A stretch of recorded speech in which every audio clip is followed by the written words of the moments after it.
South Korea के नए president ली जे Mayung India visit पर आए और उन्होंने प्राइम मिनिस्टर नरेंद्र मोदी के साथ न्यू दिल्ली के हैदराबाद हाउस में एक डिटेल्ड मीटिंग की।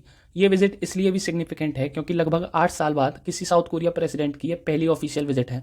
इस मीटिंग का मेन हाईलाइट था इकोनॉमी और स्ट्रेटेजिक पार्टनरशिप को नेक्स्ट लेवल पर ले जाना। सबसे बड़ा अनाउंसमेंट ये हुआ है कि इंडिया और साउथ कोरिया ने ये डिसाइड किया है कि वो अपना बायलैटरल ट्रेड, जो अभी अप्रोक्सीमेटली 25 से 27 बिलियन डॉलर के आसपास है, उसे 2030 तक बढ़ाकर 50 बिलियन डॉलर तक ले जाएंगे। इस टारगेट को अचीव करने के लिए दोनों कंट्रीज ने अपने एग्जिस्टिंग ट्रेड एग्रीमेंट यानी सीईपीए को अपग्रेड करने की बात कही है। अगर सिंपल लैंग्वेज में समझें तो सीईपीए एक ऐसा फ्रेमवर्क है जो ट्रेड को ईजियर बनाता है और टैरिफ्स कम करता है, रेगुलेशन सिंप्लीफाई होते हैं और बिजनेसेस के लिए इंपोर्ट एक्सपोर्ट करना ज्यादा एफिशिएंट हो जाता है। अब बात करते हैं उन सेक्टर्स की जहां सबसे ज्यादा फोकस दिया जाने वाला है। सबसे पहला सेक्टर है शिप बिल्डिंग्स का। साउथ कोरिया इस फील्ड में ग्लोबली एक लीडर माना जाता है। अगर इंडिया और साउथ कोरिया मिलकर इस सेक्टर में काम करते हैं तो इंडिया के कोस्टल स्टेट्स जैसे गुजरात, महाराष्ट्र और आंध्र प्रदेश में शिपयार्ड्स डेवलप होंगे। इससे लार्ज स्केल एम्प्लॉयमेंट जनरेट होगा और मैन्युफैक्चरिंग इकोसिस्टम स्ट्रांग होगा। दूसरा क्रिटिकल सेक्टर है सेमीकंडक्टर और आर्टिफिशियल इंटेलिजेंस का। सेमीकंडक्टर्स वो एसेंशियल चिप्स हैं जो स्मार्टफोन्स, लैपटॉप्स, ऑटोमोबाइल्स और ऑलमोस्ट हर इलेक्ट्रॉनिक डिवाइस में यूज होती हैं।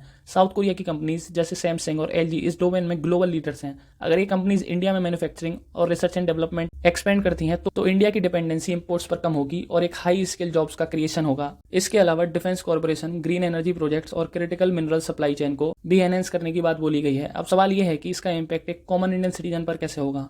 इससे इम्पैक्ट ये होगा कि एम्प्लॉयमेंट अपॉर्चुनिटीज बढ़ेंगी। इंजीनियरिंग, आईटी और मैन्युफैक्चरिंग और टेक्निकल फील्ड में काम करने वाले लोगों के लिए अपॉर्चुनिटी बढ़ेंगी। दूसरा रीजन ये होगा कि टेक्नोलॉजी और प्रोडक्ट की अफोर्डेबिलिटी और क्वालिटी इंप्रूव होगी। ज्यादा कंपटीशन और लोकल मैन्युफैक्चरिंग की वजह से इलेक्ट्रॉनिक्स और ऑटोमोबाइल्स जैसे सेक्टर में कंज्यूमर को बेटर वैल्यू मिलेगी। तीसरा, ओवरऑल इकोनॉमिक ग्रोथ एक्सेलरेट करेगी।